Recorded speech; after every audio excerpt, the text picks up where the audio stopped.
Hey everyone, welcome back to another video. In today's video, we're going to be talking about the liver.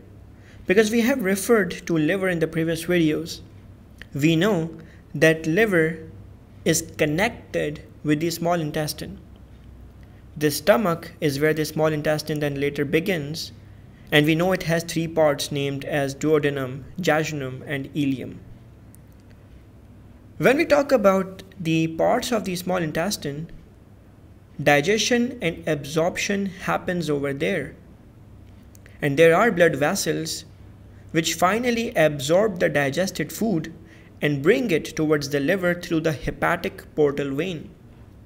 Remember, it's called the hepatic portal vein because it's not coming from the heart directly. It's going from the intestine towards the liver. And it's a vein, it means it has deoxygenated blood. So from the intestine, all the digested food is going towards the liver. You may ask what it includes. So it includes amino acids, glucose, ions. So glucose is there after the digestion of starch. Amino acids are there after the digestion of proteins. Vitamins are there. We have important ions, for example, sodium, chloride, potassium. And obviously water is there. This is deoxygenated blood because the intestine has already absorbed all the oxygen and hepatic portal vein did not want to supply oxygen. When we talk about the functions, let's just focus on the intestine, liver, and the two links between them, as you can see. The first link we have, which goes from the intestine towards the liver, we already know is the hepatic portal vein. And we also know what it contains. It contains all the dissolved food substances. First, we are going to focus on the glucose which has been digested and absorbed in the ileum. And this glucose, after absorption in the ileum, has a very high concentration of it.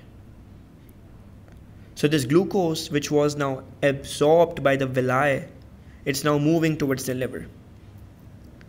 When we have excessive glucose, for example, just after having a meal, we have excessive glucose. So the liver stores the excessive glucose in the form of glycogen. Not starch, sorry, let me write that. It stores in the form of glycogen. And this glycogen is stored for later use. Glycogen is a polysaccharide, so it's a very good storage material. Excess glucose goes to liver and stored as glycogen. Glycogen is a polysaccharide, just revising. Why do we need glycogen or any storage material? Because later, during starvation, for example, if you haven't had a meal for a long time, if you're fasting, if you are doing any physical work, so later during starvation, this same glycogen is broken down with the help of enzymes to produce glucose. Why do we need glucose? Because our body can work only with glucose. So glycogen will be later broken down. The second thing which is going from the intestine towards the liver is the excessive amino acids. After the digestion of the proteins and the polypeptides, all the amino acids are absorbed in the villi and now they are on their way towards the liver. The liver can't store amino acids. And that is why we have a process in the liver known as the urea cycle. This urea cycle converts the amino acids into a chemical known as urea, which is toxic. Much less toxic than my ex, but this urea later goes to the kidneys and then kidney produces urine. So excess amino acids go to the liver. They make urea over there. Remember, liver is the production house of urea. So liver produces all the urea and liver produces the urea. Remember that. And that makes urine. Urine is produced in kidneys, but the urea for that comes from the liver. Another important thing that we should know about our liver is that it has a bile duct which goes from the liver towards the intestine carrying the bile. Bile is a mixture of various substances, but the most important thing here is the bile salt. So liver produces bile which has those bile salts for lipid emulsification. Emulsification means helping the lipids to get dissolved in water so that the enzymes can work on them. Now let's revise about the idea of liver and glucose level balance. For that we will refer to three body organs. The liver, as we are talking about it, the skeletal muscles which are our leg muscles or the muscles of the arm through which we perform the physical activity, and the pancreas. These three organs are very important in the body glucose balance. So the standard glucose level is almost from 90 to 120 milligram per deciliter, which means for every 100 milliliters, the glucose should be there. This is my body glucose level over here. This purple circle means how much glucose is in the body. If you have very high glucose in the body, for example, after having a meal or after eating sweets, if body glucose level increases, for example, after having a meal or after having sweets and stuff, the body glucose is already high. So pancreas starts producing a hormone, a chemical known as insulin. When pancreas produces insulin, what it does? It's a hormone. It is released into the blood. It's a chemical messenger. It goes to the various organs, especially it goes to the liver, and make sure that the body glucose goes into the liver. All the glucose from the blood goes into the liver and becomes glycogen. So liver absorbs the excess glucose. Let me write that. Liver absorbs excess glucose from the blood because excess glucose could be problematic for us. And liver makes glycogen.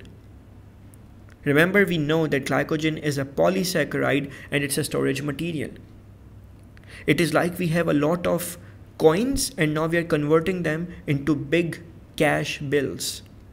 So liver will store all this glucose in the form of glycogen for later usage. At the same time, there are other ways to make glucose go away from the blood, and that is making sure the glucose goes into my muscles so my muscles can perform their activity.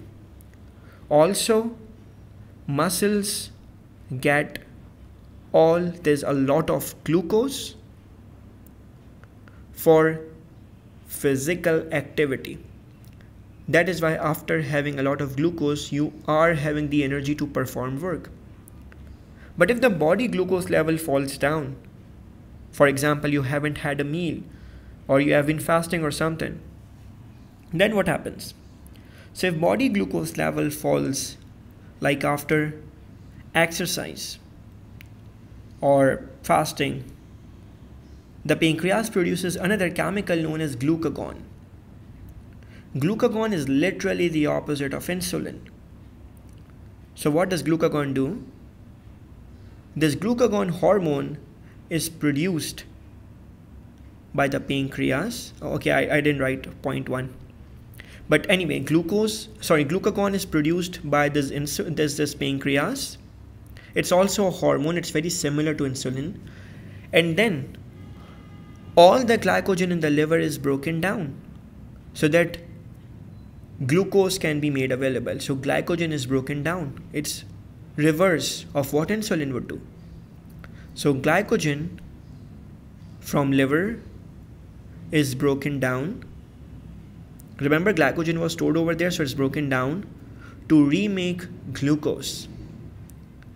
And this glucose that has been made, it will be available for my muscle, for my activities, for me being able to perform my physical tasks and to make my brain work. So point 5 is to meet the needs of body, especially the brain. because if the brain cells do not get glucose, they might get damaged permanently. So glucagon and insulin, these two hormones are produced by pancreas and they perform opposite work. That is why we call them antagonistic hormones, which means their tasks and their mode of actions are opposite. Insulin will lower down body glucose level, glucagon will increase it. I hope this mechanism is clear to you guys. Thanks.